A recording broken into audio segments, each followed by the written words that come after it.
साते भवतु सुप्रीता देवी शिखरवासिनी उग्रेण तपसा लब्धो यया पशुपति पति। आज एक प्रसिद्ध समाज शास्त्री डॉक्टर विनय कुमार चौधरी जी का संक्षिप्त परिचय वृत्त लेकर मैं उपस्थित हूँ। डॉक्टर विनय कुमार चौधरी एक प्रसिद्ध साहित्यकार के साथ साथ समाज शास्त्री हैं। विशेष रूप से समाज शास्त्र के विभागाध्यक्ष भी रह चुके हैं।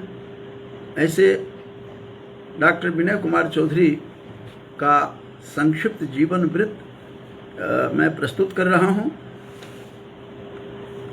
उनका जन्म, डॉक्टर चौधरी जी का जन्म 5 जनवरी 1954 को इनका जन्म हुआ और पिंडारुच जो गांव है दरभंगा बिहार में, वहाँ इनका जन्म होता है।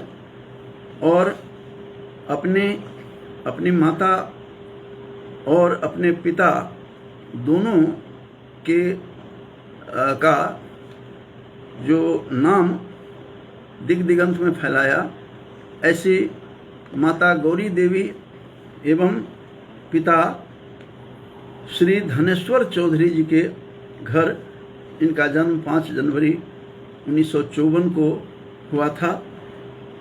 उस समय, जन्म के समय, यह नहीं पता लगता कि कौन बालक क्या बनेगा, किस दिशा में जाएगा। माता पिता का कर्तव्य है उनकी शिक्षा और दशा दिशा बचपन से ही प्रदान करना, लेकिन कौन सा बच्चा किस समय किस दिशा में गमन कर सकता है, इसे किसी को पता नहीं चलता। देखते देखते इनकी शिक्षा दीक्षा भी हुई और MA, LLB और PhD करने के उपरांत इनकी नियुक्ति RM कॉलेज सहरसा में प्राध्यापक के रूप में हुआ। प्रवक्ता के रूप में वहाँ से सेवा प्रारंभ करते हैं और वहीं से अर्थात RM कॉलेज सहरसा से डॉक्टर चौधरी जी सेवानिवृत्त होते हैं। लेकिन इनका समाज सेवा का जो प्रकल्प है वह समाप्त नहीं हुआ, बल्कि उत्तरोत्तर वृद्धि होती चली गई। डॉक्टर विनय कुमार चौधरी जी ऐसे व्यक्ति हैं जो घर में रह कर के शांत नहीं रह सकते। वो जहाँ भी जाते हैं, कई बार हमारी बातचीत होती है तो वो बताते हैं कि मैं आज फलाने शहर में हूँ, अपने बेटे के पास में हूँ, कभी उड़ीसा कभी कहीं, लेकिन वहाँ भी पता करते रहते हैं कि यहाँ अपने जो मिथिला के निवासी मैथिली भाषी कौन कौन हैं। मेरे से भी कई बार संपर्क करके पता करते हैं और अपने समाज के जो कार्य है, मिलना जुलना, आदान प्रदान करना और मिथिला के बारे में बताना, हमारी मिथिला आखिर किस प्रकार की है।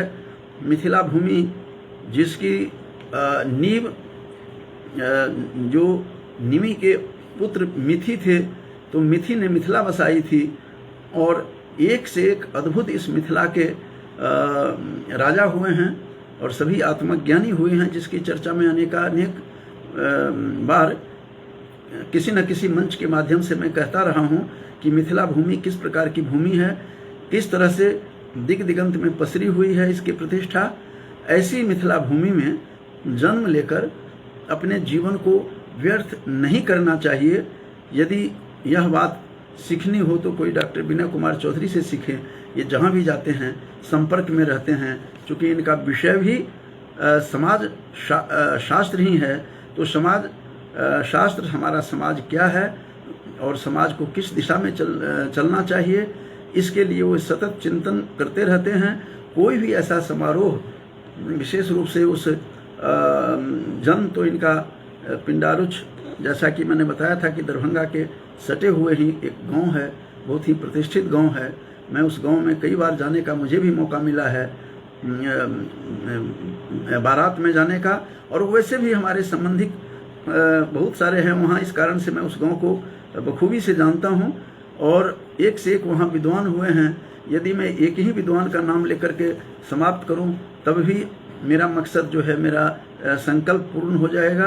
क्योंकि पिंडारुच गांव वह गांव है दरभंगा का जहां पर मिथिला भाषा जो रामायण है उसके जो रचयिता थे, सर्वप्रथम मैथिली रामायण लिखने वाले कविश्वर चंदा झा उसी गांव में उद्भूत हुए और अपनी रामायण लिख करके संपूर्ण मिथिला में और मैथिली भाषा में और मिथिला में उनकी पुस्तक प्रसिद्ध हो गई।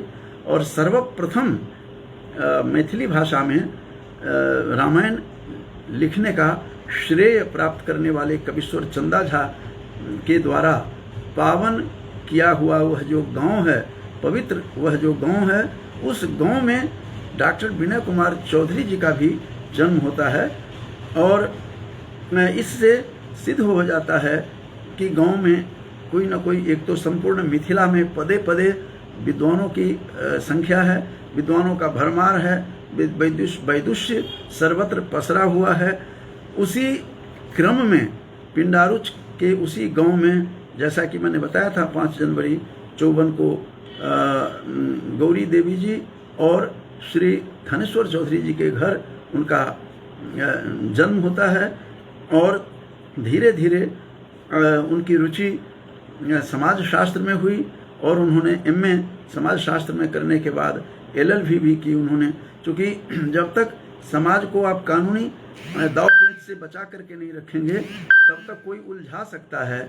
इसलिए उन्होंने विशेष रूप से एलएलबी इसलिए की कि समाज को नई दिशा और दशा देने में कोई अड़चन आए तो कानूनी रूप से उसे सुलझा सकते हैं। इस दृष्टि से डॉक्टर विनय कुमार चौधरी जी ने ये समाज शास्त्र को चुना और समाज को सूक्ष्मता से देखने का सतत वो प्रयासरत रहते हैं। आज भी उनसे बात हुई कि आपकी माता जी का और पिताजी का नाम क्या है, मुझे बताते तो मैं उनका नाम लेकर अपने जिह्वा को पवित्र करूंगा। तो हंसते हुए कहे कि मैं अभी जल्दी में हूँ, बाद में बात करूंगा और मैं किसी समारोह में जा रहा हूँ, सम्मान समारोह में। तो अपने बारे में नहीं कुछ बताकर, विशेष बताकर, वो समाज के प्रति जो ललक है, जो पकड़ है और उस ओर वो ज़्यादा उन्मुख रहते हैं बजाय कि अपनी प्रशंसा और अपने परिचय देने के प्रति रुचि उनकी कम। तो ऐसे डॉक्टर विनय कुमार चौधरी जी से मेरी मुलाकात तब हुई थी जब मैं महिषी में बिहार सरकार द्वारा 3 दिन के लिए विद्वानों का जो वहाँ सम्मेलन था उसमें जब मैं गया तो ये सौम्य स्वभाव के डॉक्टर विनय कुमार चौधरी जी से मेरा परिचय होता है वहीं पर। और इनको देखा कि एक अलग मिलने की ललक इनमें थी। मुझे पकड़ करके उन्होंने सब कुछ बताया कि मैंने कहा आपका गांव कहाँ है, आप सहरसा के ही हैं, सहरसा जिले के हैं। इन्होंने कहा नहीं, मैं दरभंगा के पिंडारुच गांव में मेरा गांव है। तो मैंने चौधरी जी के प्रति कुछ विशेष लगाव इसलिए हुआ कि मेरा भी पास में ही दरभंगा जिला में जो पंचोब है वहाँ मेरा ससुराल है। इस कारण से कई संबंध उस गांव से हैं और मेरे गांव के भी कई युवकों का विवाह उस गांव में है। इस कारण से उनके प्रति कुछ विशेष लगाव और उनके प्रति निष्ठा थोड़ी स्वाभाविक थी कि बढ़ती चली गई। और ये सौम्यमुखी हैं, शांत स्वभाव के हैं, मिलनसार हैं, क्योंकि ये अपने विषय समाज शास्त्र के अनुरूप वो व्यवहार करते हैं और विनम्रता कूट कूट करके भरी हुई है इनमें। तो जो कहा गया है कि विद्या ददाति विनयम, विद्या विनम्रता प्रदान करती है। जो व्यक्ति विनम्र नहीं है इसका मतलब उसे विद्या से विभूषित नहीं है, विद्या से अभिभूत नहीं है, विद्या के प्रति उनका कोई अनुराग नहीं है। तो ये इस बात को सिद्ध करता है इनका व्यवहार डॉक्टर प्रोफेसर चौधरी जी का कि इनमें विनम्रता कूट कूट करके भरी हुई है, और वही लोग विनम्र होते हैं जिनमें कुछ रहता है, क्योंकि फल वाले वृक्ष ही झुकते हैं। नमन्ति फलिनो वृक्षाः, जो कहा गया है, जो फलदार वृक्ष ही, फल से लदा हुआ जो वृक्ष है वही झुकता है, दूसरे में झुकने की शक्ति नहीं है। तो इस दृष्टि से मैं डॉक्टर विनय कुमार चौधरी जी को उसी क्रम में मैंने देखा और इनको मिलकर बड़ा आनंद आया। फिर इन्होंने कुछ अपनी पुस्तकें काफ़ी अंतराल के बाद इन्होंने कहा कि मैं कुछ पुस्तकें भेजना चाहता हूं। तो मैंने उनको कहा कि आप जो बाई पोस्ट भेजेंगे उसमें विलम्ब की भी शंका है, तो आप ऐसा करें कि सहरसा में ही मेरे जो दामाद हैं तो वो वही हैं। फिर उन्होंने नाम पूछा और मैंने कहा उनके बैंक में भी आप दे सकते हैं। तो उन्होंने जाकर उनको बैंक में, मेरे दामाद को उन्होंने कुछ पुस्तकें में अपनी स्वरचित पुस्तकें दी, और उनके माध्यम से, उसी माध्यम से डॉक्टर विनय कुमार चौधरी जी का जो जितने भी जो कुछ भी उपलब्ध रचनाएं उन्होंने दी, वो मेरे पास रचनाएं उनकी है, और उसे देखकर मैं उद्वेलित हुआ। आज प्रातःकाल मैं अपने पुस्तकों का संग्रह जब देख रहा था तो डॉक्टर विनय कुमार चौधरी जी की जो पुस्तक है ताम्बूलेन बिना जड़ी भूता सरस्वती, ये जो 2022 में जो प्रकाशित है, उस पर मेरी नज़र गई।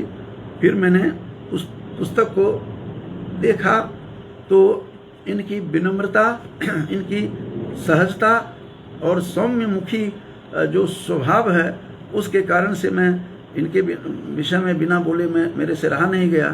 तो मैंने आज इनके विषय में उस पुस्तक से देखकर, और वे स्वयं तो कुछ कहा नहीं, और जो कुछ भी मुझे प्राप्त हुआ है तो उस माध्यम से मैं आप लोगों के सामने प्रस्तुत कर रहा हूं।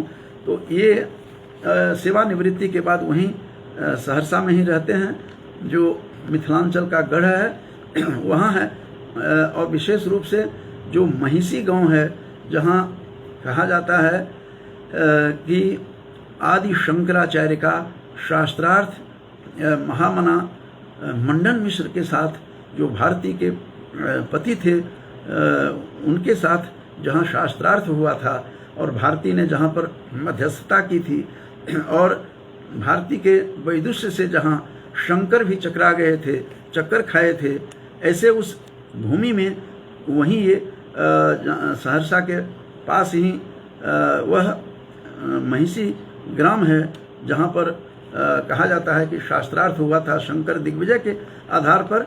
मैं उसमें नहीं जाना चाहता कि वो शास्त्रार्थ हुआ या नहीं हुआ, जैसा कि डॉक्टर वैद्यनाथ झा जी ने अपनी पुस्तक में लिखी है, वो पुस्तक भी मेरे पास है, उनसे भी कई बार चर्चा होती थी, और उसी प्रसंग में डॉक्टर विनय कुमार चौधरी से भी हुई। ये जो महिषी ग्राम है, जहाँ पर जो प्रसिद्ध वहाँ की जो देवी हैं, वो देवी का भी मैंने वहाँ पर दर्शन किया था, उग्रतारा का, भगवती उग्रतारा का। तो वहाँ 3 दिनों तक हम लोग इकट्ठे रहे, एक साथ रहे, और सौम्य स्वभाव वाले डॉक्टर विनय कुमार चौधरी, इनका नाम में ही विनय है, तो स्वाभाविक है कि विद्या ददाति विनयम, ये स्वयं विनय, इनके माता पिता ने विनय नाम रखा था। तो विनय कुमार चौधरी जी की कृतियों पर मैंने दृष्टि जब डाली तो ये सतत कुछ न कुछ करते रहे हैं, और अभी जैसा कि मैंने बताया था कि वहीं पर श्री कृष्ण कुटी पंचवटी सहरसा में इनका निवास स्थान है, और प्रकाशित जो कृतियां हैं और जो कुछ भी लिखते हैं बहुत सुंदर ढंग से लिखते हैं। जैसा इनका स्वभाव है, विनम्र हैं, उसी प्रकार से इनके ग्रंथ में भी शालीनता और श्रेष्ठता इनकी लेखनी में भी सदैव विराजित रहती हैं। तो मानव अधिकार संरक्षण इनकी प्रकाशित कृतियों में जो है मानव अधिकार संरक्षण पुस्तक है। उसके बाद सवालों के बीच भारतीय समाज, चूँकि ये समाज शास्त्र के विद्यार्थी हैं, समाज शास्त्र के शिक्षक हैं, और सतत समाज की को बड़ी सूक्ष्म दृष्टि से देखने की इनका स्वभाव है। तो इसलिए स्वाभाविक था कि इन्होंने सवालों के बीच भारतीय समाज, तो इसी से पता लगता है कि सवालों के बीच भारतीय समाज, हमारा जो भारतीय समाज है, भारत की जो भूमि है, जहाँ देवता लोग भी भूरी भूरी प्रशंसा करते हैं, गायन्ति देवाः किल गीतकानि, ये विष्णु पुराण भी इस चीज़ को सिद्ध करता है कि जिस भारत भूमि में आकर देवता भी गीत गाते हैं, भूरी भूरी गीत गाते हैं, ऐसे यह भारत भूमि है। स्वयं भारत भूमि भागः, यह भारत का जो भूमि का भाग है यह विलक्षण है, अपूर्व है। Really it is unique and singular. यह भारतीय भूमि साधारण नहीं है।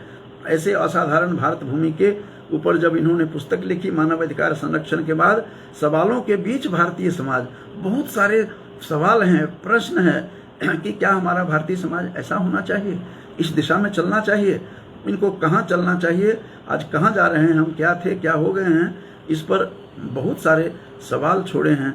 उन सवालों को लोगों के समक्ष दिया है। इसीलिए यह पुस्तक निश्चित रूप से पठनीय है समाज को जानने के लिए कि हमारा भारतीय समाज अब कहाँ जा रहा है।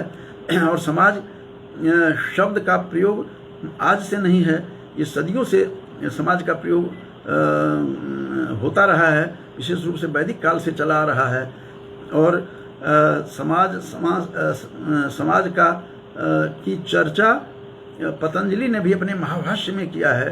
तो ऐसे भारत का जो समाज है, भारत की जो भूमि है, इस पर अनेकों सवाल इन्होंने किया है। इस पुस्तक के माध्यम से अनेकों इनके प्रश्न हैं कि हमारा भारतीय समाज क्या है, हम कहाँ जा रहे हैं, हमारी युवा पीढ़ी कहाँ जा रही है, हमारे युवकों को कहाँ जाना था। इन सारे इन पुस्तकों में इन्होंने कई सवालों को लेकर के, सवालों के बीच भारतीय समाज, इस नाम से इनका पुस्तक निश्चित रूप से चिंतनीय है, पठनीय है। और उसके बाद कोशी के सवाल पर, ये कोशी नदी के तट पर, कोशी नदी जो है, कोशी नदी, तो उसके तट पर जहाँ पर कई बार ऐसे विनाश लीला रचती हैं ये कोशी, तो चूँकि ये सहरसा में रहते हैं, कोशी वहीं पर है।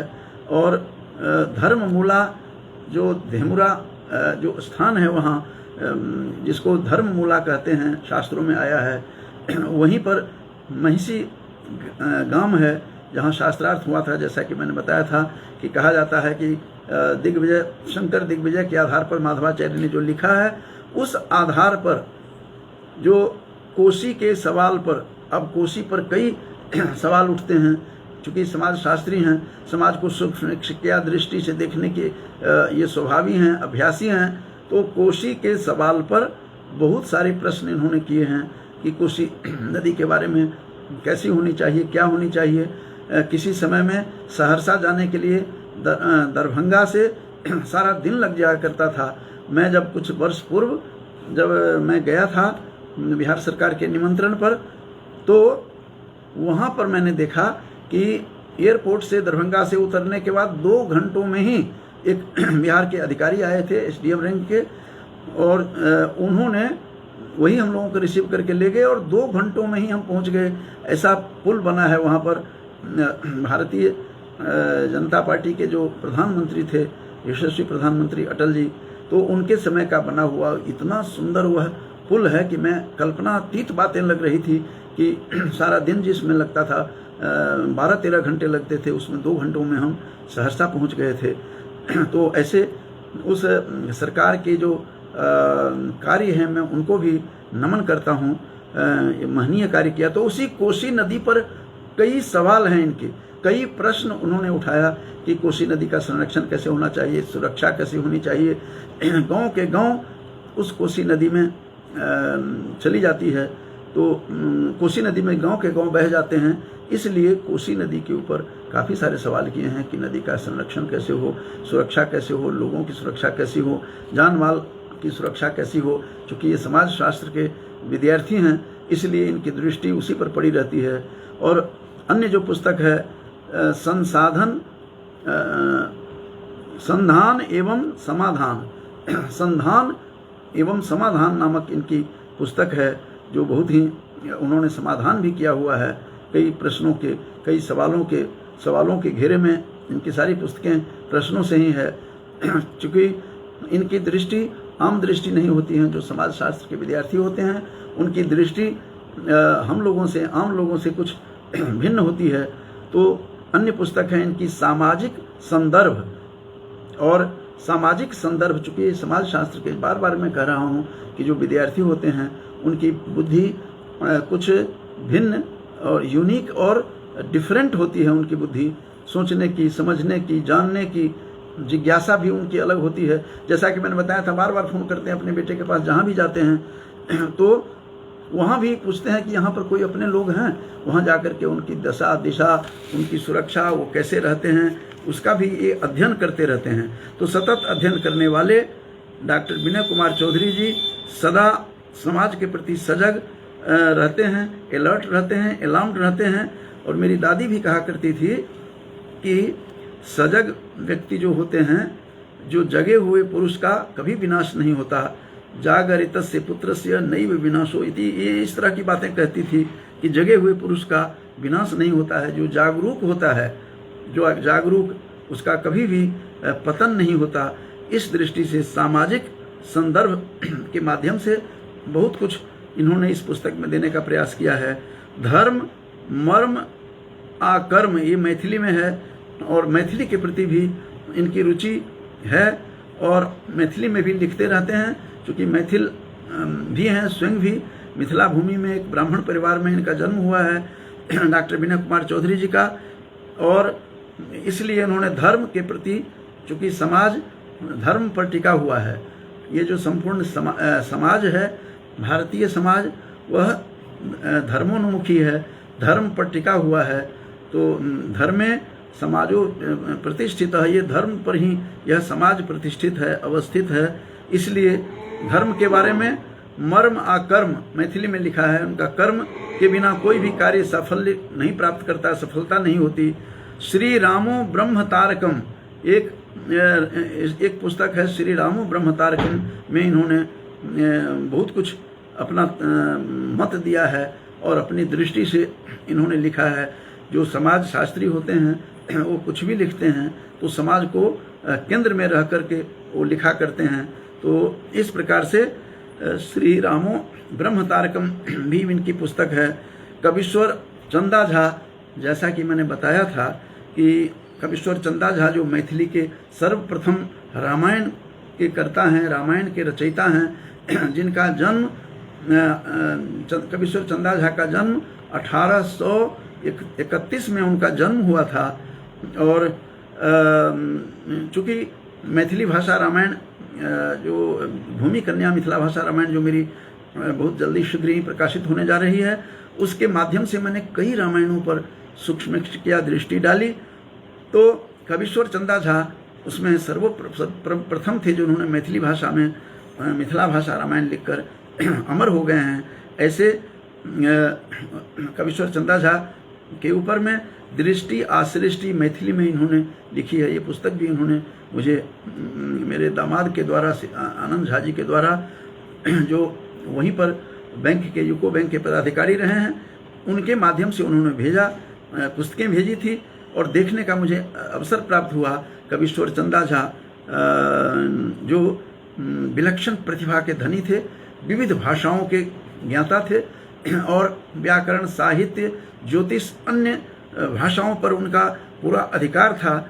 ऐसे कविश्वर चंदा झा जो सहजता से मुझे वो बातें याद आ जाती है कि कविश्वर चंदा झा के विषय में जब मैं बोल रहा था उस समय मैंने सारा कुछ देखा तो पता लगा कि ये महामहोपाध्याय बलदेव मिश्र जी हुए हैं, जो हमारी माता जी का के वो मामा थे। इस दृष्टि से विशेष रूप से मेरी रुचि स्वाभाविक थी कि बढ़ गई। तो इस प्रकार से जो पंडित महामहोपाध्याय जो थे बलदेव मिश्र, जो राजा दरभंगा महाराज के राजपुरोहित थे और विलक्षण प्रतिभा के धनी थे, उन्होंने ही बताया है कि कविश्वर चंदा झा का पोशाक कैसा था, कैसे रहते थे, उनके समकालीन थे।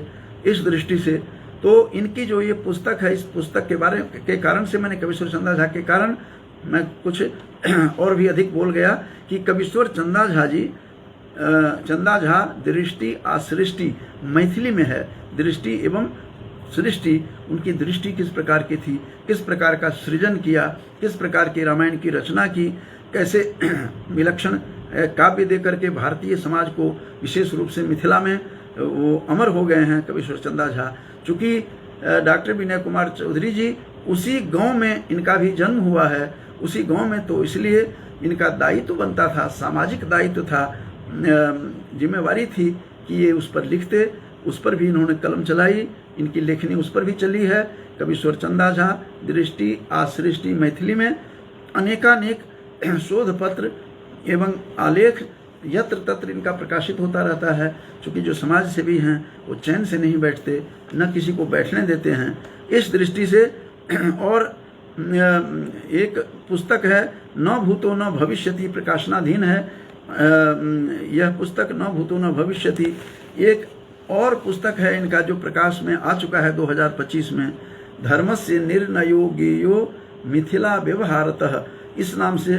चूँकि ये पंक्ति याज्ञवल्क्य स्मृति की है कि जब धर्म से विचलित होने लगता है, जब कोई धर्म से हटने लगता है तो क्या करना चाहिए, क्या नहीं करना चाहिए, जब शंकाएं होती है कि टू बी और नॉट टू बी, जो शेक्सपियर ने, अंग्रेजी के लेखक नाटककार शेक्सपियर कहते हैं टू बी और नॉट टू बी अपने कृति में हेमलेट में, तो उसमें जो सेकेंड एक्ट का है, मैं उधर नहीं जाना चाहता, लेकिन टू बी और नॉट टू बी, क्या करें क्या नहीं करें, जो ये जो विडंबना जहाँ पर जैसी समस्या आती है कि मैं कौन सा आचरण करूं, जब धर्म में समस्या आती है तो क्या करूं क्या नहीं करूं, हमें कहाँ से पता लगेगा।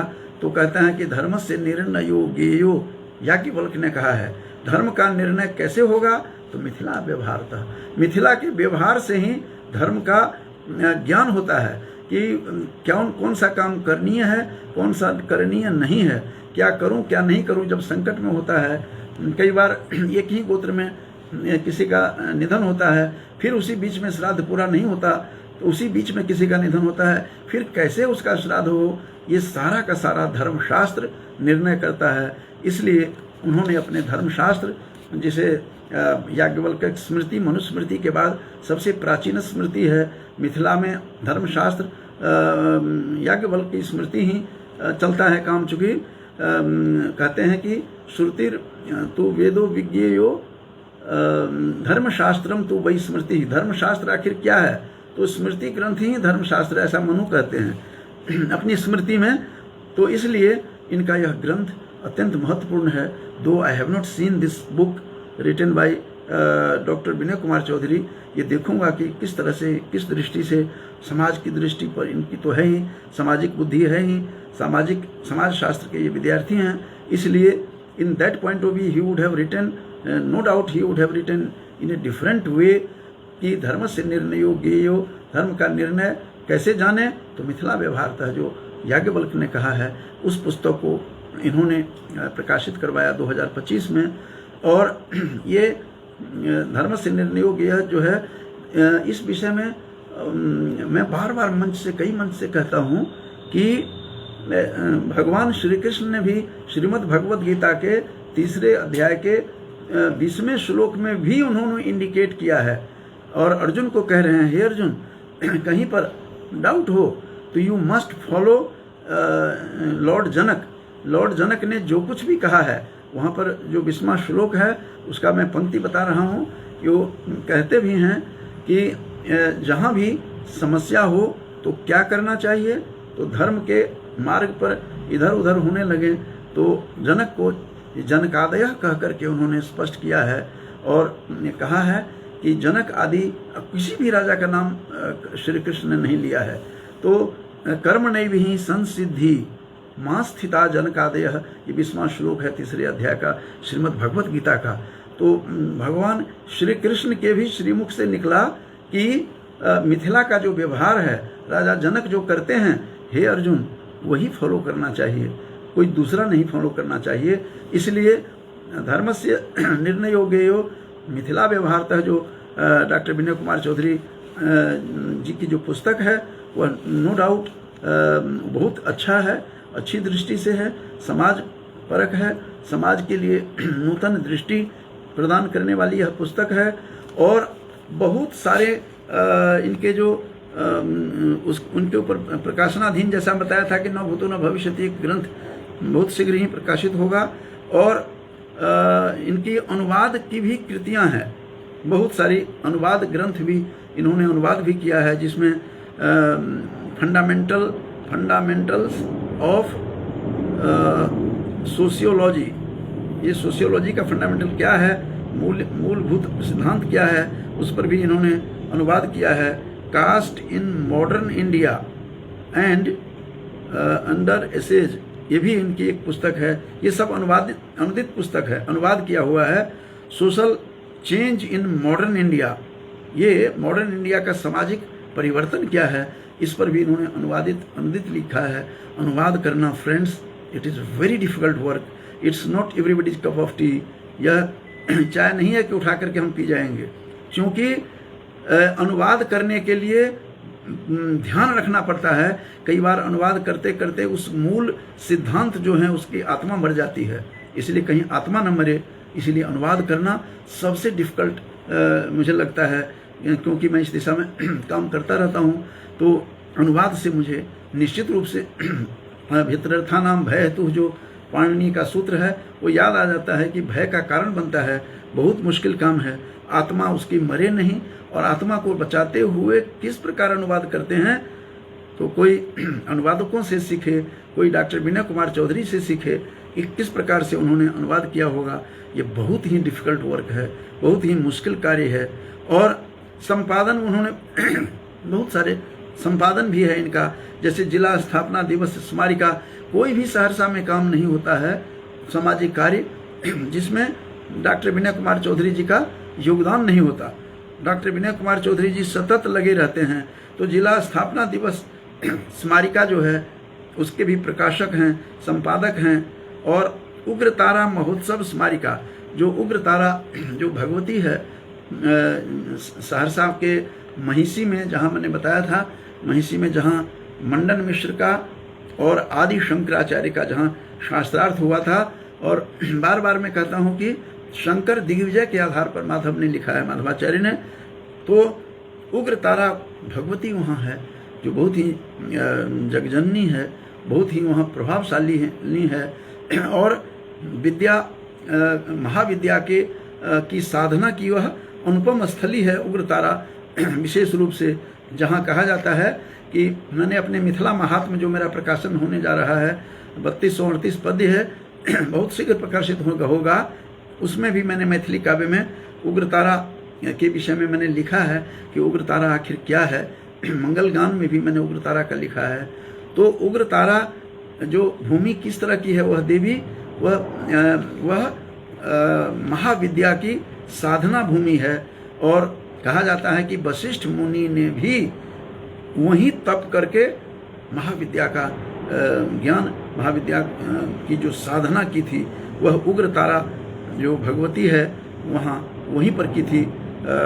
वशिष्ठ मुनि ने भी इस तरह की बातें भी हम लोग शास्त्रों से सुनते हैं। मैंने तो मिथिला महात्म लिखने के क्रम में मैंने लिखा भी है। तो ऐसे वहाँ पर एक पत्रिका स्मारिका जो छपती है, उग्रतारा महोत्सव हर वर्ष मनाया जाता है बिहार सरकार के सहयोग से, जिसमें मैं भी एक बार गया था। 5 विद्वानों का जो वहाँ पर आहूत किए गए थे, उसमें मेरा सौभाग्य, परम सौभाग्य रहा है कि मैं भी एक बार जाने का मौका मिला, जिस कारण से डॉक्टर विनय कुमार जी की विनम्रता, विनय कुमार चौधरी जी की विनम्रता भी मैंने समीप से, नज़दीक से, बड़ी माइन्यूटली ऑब्जर्व किया है मैंने। He is a very good human being, बड़े अच्छे हैं, विनम्र हैं, और स्वभाव भी इनका ऐसा है। और एक विद्वान के गांव में इनका जन्म भी हुआ है, तो क्यों नहीं हो कि जो मैथिली कवि कविश्वर चंदा झा जी के गांव में जिनका जन्म हुआ हो, तो विनम्रता नहीं हो, यह भी एक सुखद आश्चर्य ही हो सकता है कि नहीं हो। तो इस प्रकार से उग्रतारा महोत्सव स्मारिका का भी संपादन करते रहे हैं। और महाविद्यालय पत्रिका, शोध पत्रिका, चूँकि ये जहाँ भी रहते हैं, जो समाज शास्त्र के विद्यार्थी हैं, सारा भार इन्हीं के ऊपर था। कॉलेज में भी जब एज ए टीचर थे इनके बारे में मैंने मेरे भी एक विद्यार्थी वहाँ पर डॉक्टर आशीष हैं, वो भी बताते रहते हैं इनके बारे में। He says high of him, इनके बारे में बहुत कुछ कहता रहता है। वो भी मेरे शिष्य हैं और हमारे कॉलेज में इंग्लिश के अध्यापक रहे हैं। आजकल वहीं हैं उग्रतारा भगवती के स्थान महिषी में। तो वो भी इनके बारे में काफ़ी बताते रहते हैं कि डॉक्टर विनय कुमार चौधरी जी बहुत एक्टिव हैं, बहुत सोशल हैं, चूँकि समाजशास्त्र के विद्यार्थी हैं और बहुत ही सन्मार्ग दिखाने वाले व्यक्तियों में इनका नाम आता है। तो मैं ऐसे व्यक्तियों को निश्चित रूप से नमन करता हूं। तो ऐसे संपादन कई करते रहते हैं, शोध पत्रिकाओं का करते रहते हैं और आयोजन बहुत सारे किया है इन्होंने। 1 दर्जन से अधिक राष्ट्रीय सेमिनार, मैं कहते हैं 1 दर्जन से अधिक राष्ट्रीय सेमिनार आदि, एकेडमिक वर्कशॉप और ग्लोसरी वर्कशॉप, कौशल विकास कैंप आदि। चूँकि समाजशास्त्र के विद्यार्थी हैं तो ऐसे ऐसे काम करते रहते हैं। साहित्य अकादमी जो है that is most prestigious Bharat सरकार का, उसके ज्यूरी के he has been member of jury that I know. उनके बारे में मुझे पता है कि एक बार बने थे। तो अनेकानेक सामाजिक, साहित्यिक और सांस्कृतिक धार्मिक संस्था से सीधे ये जुड़े रहते हैं। ऐसे डॉक्टर विनय कुमार चौधरी जी के विषय में आज मुझे कुछ बोलने का मौका मिला। यद्यपि मैं बहुत कुछ उनसे पूछना चाहता था, मॉर्निंग में बात की तो ये पूजा में बैठे हुए थे, उठे तो थोड़ी बात हुई। इन्होंने कहा कि मैं एक सम्मान समारोह में जा रहा हूँ, जो अकादमी अवार्ड जिसको मिला है, जिनको मिला है, मैं उनको भी इस माध्यम से शुभकामना देता हूँ, इस मंच के माध्यम से। और मैं डॉक्टर विनय कुमार चौधरी जी के बारे में प्रार्थना करता हूँ ईश्वर से कि ये दीर्घायु हों, स्वस्थ रहें, जीवे माँ श्रद्धा सतम जो वैदिक मंत्र है, 100 वर्ष तक जीने की बात कही गई है। Life for 100 years and more than 100 years की बात कही है। भूयश्च श्रद्धा सतात, ये वैदिक मंत्र है, ये मैं नहीं कह रहा हूँ। तो वैदिक मंत्र जो कहता है, और स्वस्थ रहते हुए कहा गया है कि स्वस्थ रहते हुए अदीना श्याम श्याम श्रद्धा सतम, दीनहीन होकर के नहीं, स्वस्थ होकर 100 वर्ष तक जीने की जो कामना की गई है वो इन पर अक्षरशः लागू हों। स्वस्थ रहें, समाज को कुछ न कुछ नूतनता प्रदान करते रहें, सन्मार्ग दिखाते रहें।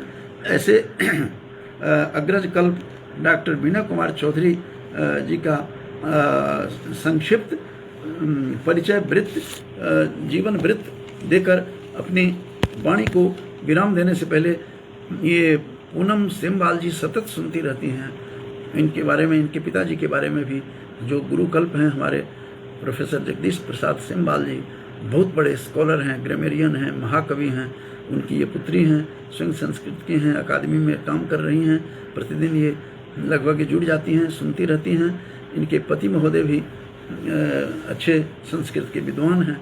विद्वान की पुत्री होने के कारण ये भी प्रणम्या है, यदि बच्ची हैं, मैं इन्हें आशीर्वाद भी देता हूँ। और अनिल कुमार गुप्ता जी को भी मैं कोटिशः नमन करता हूँ। ये सतत श्रवण करते रहते हैं, तो उनको भी मैं शुभकामना देते हुए, और आज का जो विषय था कि बहुत बड़े समाजशास्त्री जो बिहार के सहरसा में प्रोफेसर थे, RM कॉलेज सहरसा से सेवानिवृत्त हैं, सतत काम करते रहते हैं। इनसे हम लोग ऊर्जा लेते हैं और जहाँ भी जाते हैं अपने पुत्रों के साथ, इस अवस्था में रिटायरमेंट के बाद तो जहाँ बच्चे होते हैं वहीं जाना पड़ता है। तो जहाँ जहाँ ये जाते हैं कुछ न कुछ नूतनता लाते हैं अपने, उसमें लोग संपर्क भी नहीं छोड़ते हैं। तो ऐसे डॉक्टर विनय कुमार चौधरी का संक्षिप्त जीवन वृत्त बोलकर अपनी वाणी को विराम देता हूँ। जयतु भारतम, जयतु भारतीय संस्कृति।